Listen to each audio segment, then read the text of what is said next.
Et salut tout le monde, c'est Matler Cycling. Aujourd'hui on se retrouve pour une nouvelle vidéo, pour un nouveau débrief de course. Le débrief du premier Crittos de l'année, donc le Critérium de Guiberville. Donc qu'est-ce qu'est un critérium? Pour les néophytes qui regardent la chaîne, c'est pas forcément très clair. Donc un critérium, c'est une course sur route, et sur un circuit vachement court, donc entre 1 et 2 km. Donc là on est sur un critérium de 2 km et donc du coup ça va nous faire beaucoup de tours. Généralement aussi c'est en soirée, donc là on voit que le départ, enfin on voit, je sais, mais vous savez pas, que le départ s'est lancé à 19h30, donc en soirée. Donc c'est un critérium semi-nocturne.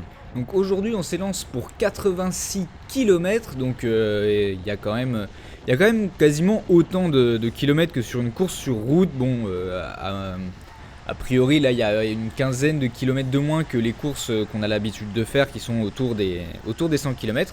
Mais vu que c'est sur des parcours vachement courts, on va avoir vraiment beaucoup de relance et le placement ça va être ultra important. Sachant qu'en plus là on est sur un parcours qui est complètement plat, là c'est vraiment galette. Donc le placement va être primordial pour ne pas subir dans les relances. Et d'ailleurs on voit que je suis parti pas en première ligne. D'habitude j'essaye toujours d'être dans les premières lignes, d'arriver avec bien de l'avance sur le départ.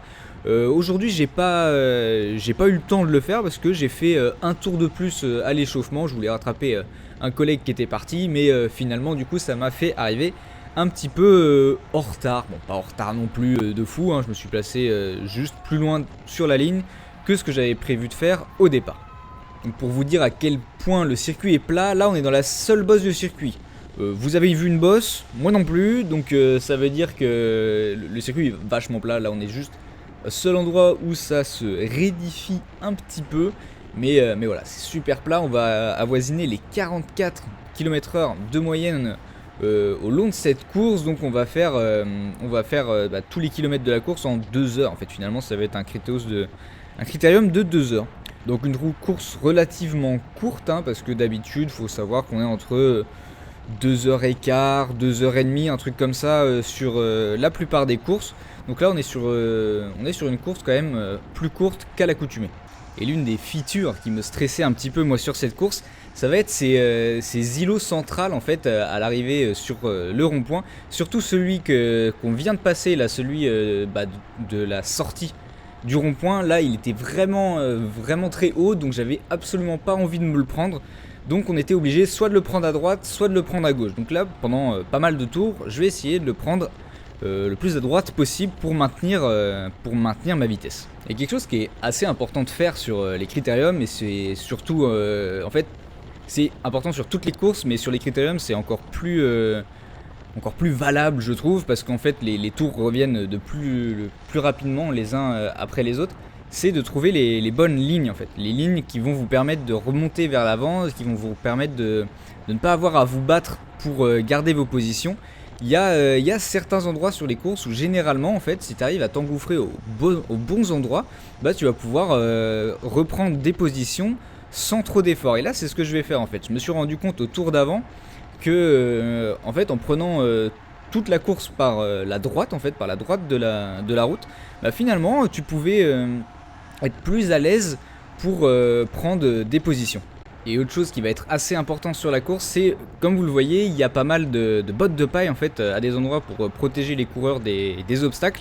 Mais du coup va falloir faire attention, parce que forcément quand t'es juste après l'obstacle, tu vois un espace, t'as envie de t'engouffrer.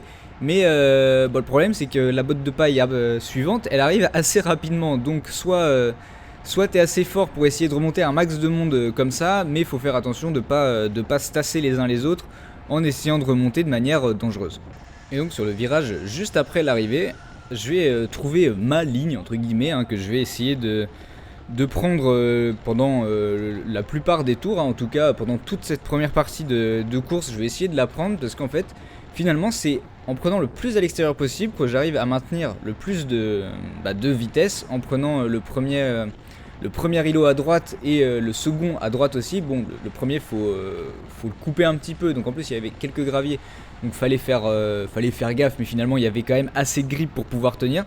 Mais en utilisant cette technique, finalement tu arrives à maintenir vraiment l'inertie. Comme je vous le dis sur pas mal de vidéos, l'inertie c'est vraiment le nerf de la guerre. Donc si on arrive à maintenir cette inertie dans les virages, bah ça va donner que va y avoir besoin de dépenser beaucoup moins d'énergie pour se remettre à la vitesse après ce virage, en sortie de virage. Et l'une des caractéristiques de ce parcours, c'est aussi le fait que dans cette portion, on va l'appeler la portion descendante, même si ça descend pas vraiment beaucoup, mais on va l'appeler comme ça, cette portion-là. C'est que sur cet endroit-là, va y avoir pas mal de plaques d'égout, d'obstacles et la chaussée est quand même assez défoncée. Donc ça met les vélos quand même à rude épreuve. Et là, on va avoir quand même pas mal de crevaisons finalement en fait qui vont se passer sur cette course-là. Donc j'étais content là de moi d'être monté en tubeless. Je sais que des gens en chambre à air n'ont pas eu de problème, mais je suis quand même content d'avoir été en tubeless parce que je me suis pris des trous à des moments. Je pense que en chambre à air directement je pinçais sur les trous et c'était game over pour moi. Et après 8 km de course, soit 4 tours, j'arrive enfin à voir l'avant du peloton. Donc là j'en profite pour essayer de directement venir faire l'effort pour remonter un petit peu à l'avant de celui-ci, pour pouvoir commencer à pouvoir faire quelques trucs, pourquoi pas. Et on voit que dans cette portion descendante, il y a 2 coureurs qui ont décidé de partir en échappée. Donc je vais décider d'essayer de suivre. Et au même moment, à la gauche de la route, on voit que ça attaque. Donc directement, je vais venir me greffer à l'arrière de ce petit groupe qui est en train d'essayer de prendre le large pour essayer d'économiser un maximum d'énergie. Mais le problème, c'est que sur un critérium comme ça, sur un circuit comme ça, c'est très difficile de faire de la différence. Ce qui plus est en plus qu'on est au tout début de la course, donc c'est très compliqué de partir à moins que ça fasse rideau derrière pour je ne sais quelle raison. Donc finalement on n'arrive pas à faire l'écart à ce moment là et on va venir se faire réavaler par le peloton. Et là moi c'est là que j'ai mes plus grosses lacunes, c'est que finalement quand je suis à l'avant d'un peloton et que ça se touche un petit peu, que ça frotte machin et tout, et c'est là que je vais être en galère complet, comme sur la course de Rouxéville de la semaine dernière pour vous, mais il y a 2 jours au moment où je fais cette course à ce moment-là, c'est que j'ai vraiment du mal à garder ma position, à me battre en fait pour rester à l'avant. Et de ce fait là on voit que je perds quasiment 20-30 places en l'espace de quelques secondes, parce que j'arrive pas à rester à l'avant de ce peloton. Donc à ce moment-là, je viens demander des informations à un collègue sur c'était quoi la stratégie de course, si on avait une stratégie globalement, si on essayait de rouler pour un sprinter ou s'il y avait d'autres trucs. Donc là on me dit à ce moment-là que l'objectif c'est juste de mettre des gens dans tous les coups pour essayer de partir, parce que voilà, faut savoir aussi que moi je suis quand même bien moins expérimenté que la plupart des autres, donc finalement j'essaye de recueillir des informations pour savoir quoi faire finalement, parce que niveau stratégie je suis quand même pas top. Et d'ailleurs si cette vidéo vous plaît, n'hésitez pas à liker, à dire ce que vous en avez pensé dans les commentaires, n'hésitez pas non plus à me suivre sur Instagram si vous voulez des stories, des insides un peu plus régulièrement.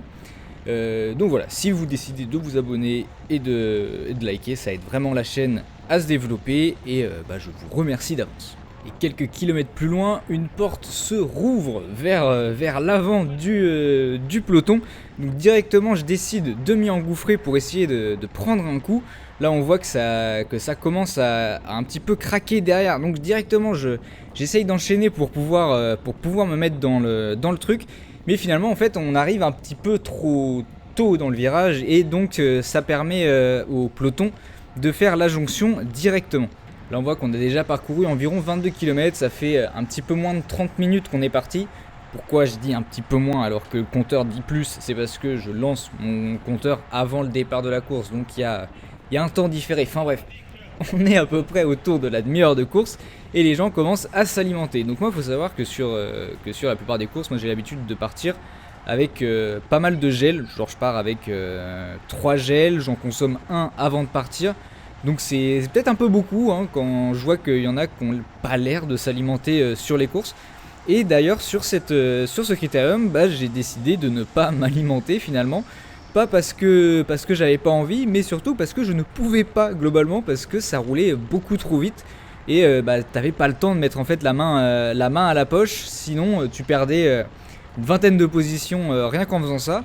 Donc voilà, j'ai décidé de ne pas m'alimenter, j'ai juste bu mes boissons. Je sais que je mets des boissons isotoniques dedans, donc il n'y a pas que de l'eau, globalement ça alimente quand même pas mal. Mais voilà, j'ai pas pu prendre de gel, donc j'étais curieux aussi de savoir quelles étaient vos stratégies d'alimentation sur des critériums comme ça, ou même sur des courses plus longues traditionnelles. Et d'ailleurs, au passage sur la ligne, si on est assez attentif, vous allez remarquer qu'il y a un panneau d'affichage où on va avoir notre nombre de tours. Et quand il va y avoir une échappée qui va partir, on va aussi avoir les écarts en temps réel sur l'échappée. Et ça, franchement, je trouvais ça fou. J'avais jamais eu ça sur une course, et du coup, j'ai trouvé ça marrant. Je trouve ça trop bien. Même. Donc là, on se retrouve maintenant à la mi-course. Donc pour vous synthétiser un petit peu ce qui s'est passé sur cette fin de course, on va avoir Kylian de notre club qui va réussir à partir dans un coup en échappée à l'avant. Et donc du coup là c'était plus trop d'actualité, en tout cas pour ma part, d'essayer de remonter à l'avant et de partir dans un contre, parce que j'avais pas envie de ramener du monde à l'avant avec lui, et du coup d'amoindrir les chances de bons résultats. Donc autrement, ce que je vais faire durant cette fin de course, c'est que je vais faire globalement le yo-yo entre l'avant et l'arrière du peloton. Je vais me rendre compte que je perds beaucoup d'énergie à essayer de remonter constamment à l'avant du peloton, sachant que je n'arrive pas à tenir ma place à l'avant de celui-ci, parce que je suis pas très à l'aise quand ça frotte un petit peu beaucoup. Là surtout qu'on est sur un critérium, donc traditionnellement ça frotte quand même plus que sur des courses normales, donc j'étais pas très à l'aise à tenir ma place à l'avant, donc je vais faire le yo-yo, et je vais m'en rendre compte au bout d'un moment globalement que je perds beaucoup d'énergie en faisant ça, et je vais essayer du coup de maintenir une position que je pense respectable entre guillemets. Enfin, je vais essayer de garder ma place dans le peloton pour essayer d'éviter de perdre trop d'énergie en faisant des efforts inutiles. Et autre fait là qui me concerne personnellement, c'est que vous avez pu voir peut-être aux images que la GoPro capte des images un petit peu plus resserrées que d'habitude. Et oui, parce qu'en fait je me suis loupé en fait en lançant le record de la vidéo. C'est que j'ai mal défini les presets, et du coup j'ai filmé en 5K en format large et pas en format boost, ou je sais plus comment ça s'appelle. En gros, globalement, j'ai filmé dans le mauvais format. Donc finalement, j'ai pas pu filmer l'entièreté de la course, parce que faut savoir qu'en 1080p, là ça va parler un petit peu technique. Je suis désolé, mais en 1080p, quand je filme, j'arrive à tenir environ 2 heures. Donc là, ça aurait été parfait en fait pour filmer le critérium. Mais je sais pas pourquoi, ça a bugué au départ. Du coup, ça a filmé en 5K. Et je me retrouve du coup avec que la moitié de la course sur la caméra. Et comble de la problématique, c'est que je vous avais dit que le parcours était jonché d'embûches, jonché de plaques d'égout et de trous à n'en plus compter. Et en fait ça a cassé l'accroche de ma GoPro, donc ne vous inquiétez pas, évidemment je fais ça en sécurité, donc globalement j'accroche bien la GoPro avec une ficelle globalement à mon porte-compteur, donc il n'y a aucun risque qu'elle tombe sur la route. Donc j'ai pu rapidement la récupérer, hop, elle pendait un petit peu, j'ai pu la récupérer. Mais globalement j'ai pas pu vous filmer la fin de cette course. Et du coup c'est un petit peu dommage, parce que j'ai pas pu avoir les derniers tours où ça frottait quand même pas mal, où il y a eu pas mal de petits trucs qui se sont passés. Mais bon, pour faire un petit récapitulatif de ce qui s'est passé, c'est que arrivé environ à 10 km de l'arrivée, je me suis dit qu'il était temps de remonter un petit peu à l'avant. J'ai essayé, j'ai échoué, je n'ai pas vraiment réussi à bien remonter à l'avant. Du coup, je décroche une 49e place en remontant un petit peu le peloton au sprint à la fin. J'étais pas du tout au sprint, mais globalement j'ai juste remonté les gens qui se faisaient un petit peu lâcher et qui laissaient un peu le truc se faire. Donc je réussis à décrocher une 49e place sur un petit peu plus de 70 partants. C'est pas top, mais je suis quand même content parce que c'est une course Open 2 sur un circuit critérium. C'est le premier critérium de l'année que je fais. Ça fait 2 ans que j'en avais pas fait, donc je suis plutôt content. Je prends goût à ce type de course vachement plate, et voilà. Donc j'espère en tout cas que cette vidéo vous a plu, n'hésitez pas à la liker, à commenter ce que vous en avez pensé. Moi je vous dis à la prochaine et d'ici là, roulez bien. En espérant que j'ai retrouvé une accroche viable pour ma GoPro.